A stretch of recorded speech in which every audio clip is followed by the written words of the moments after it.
একদমই মুচমুচে ক্রিসমি নবাবী লাচ্চা সেমাই বানালাম অনেক সহজ এবং সিম্পলভাবে। আমার মনে হয় এই রেসিপিটা আমরা সবাই মোটামুটি জানি এবং সবাই অলরেডি বানিয়ে খেয়ে ফেলেছি। তো যাই হোক, আমি কোনো রকম রেসিপি দিচ্ছি না, ছেলের জন্য বানালাম, ভাবলাম আপনাদের সঙ্গে শেয়ার করি। হ্যালো ব্রিয়ন, আসসালামু আলাইকুম, সবাই কেমন আছেন? আলহামদুলিল্লাহ, আমরাও ভালো আছি। তো এই যে হঠাৎই ছেলের বায়না, আম্মু আমাকে একটু লবাবী লাচ্চা সেমাই বানিয়ে খাওয়াও।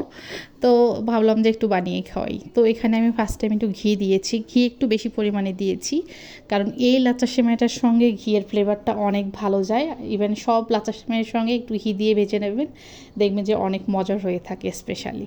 তো যাই হোক, তারপরে আমি ঘি দেওয়ার পরে বাদাম কিশমিশগুলো ভেজে নিয়ে গুঁড়া দুধ এবং চিনি দিয়ে লাচ্চা সেমাইটা ভেজে নিয়েছি মিডিয়াম লোর মানে তাপটা মাঝামাঝি রেখে, কারণ কোনো রকম পুড়ে লেগে যেন না যায়, তাহলে আর কি ভালো লাগবে না খেতে। তো তারপর ওটা নামিয়ে রেখে ওই প্যানে গরুর জাল করা দুধ দিয়ে দিলাম, তারপরে দিয়ে দিলাম গুঁড়া দুধ, কনডেক্স মিল্ক এবং কর্নফ্লাওয়ার। তো এটা দিয়ে ভালোভাবে নেড়েচেড়ে একটা ক্রিম বানিয়ে নিলাম।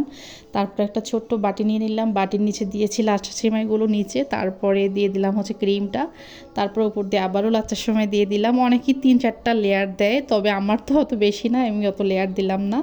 তো যাই হোক, এইভাবে ঝটপট কিন্তু বানিয়ে অনেক মজা করে খাওয়া যায়। আর আমার মনে হয় যে এটা অল্প করে বানিয়ে গরম গরম খাওয়াটাই বেটার, কারণ ঠান্ডা হয়ে গেলে আমার কাছে মোটেও ভালো লাগে না। তো এই জন্য আমি যখন বানাই অল্প পরিমাণ বানাই, সঙ্গে সঙ্গে যেন খেয়ে শেষ করা যায়। তো কেমন লাগলো ছোট্ট ভিডিওটি সবাই কমেন্ট করে জানাবেন।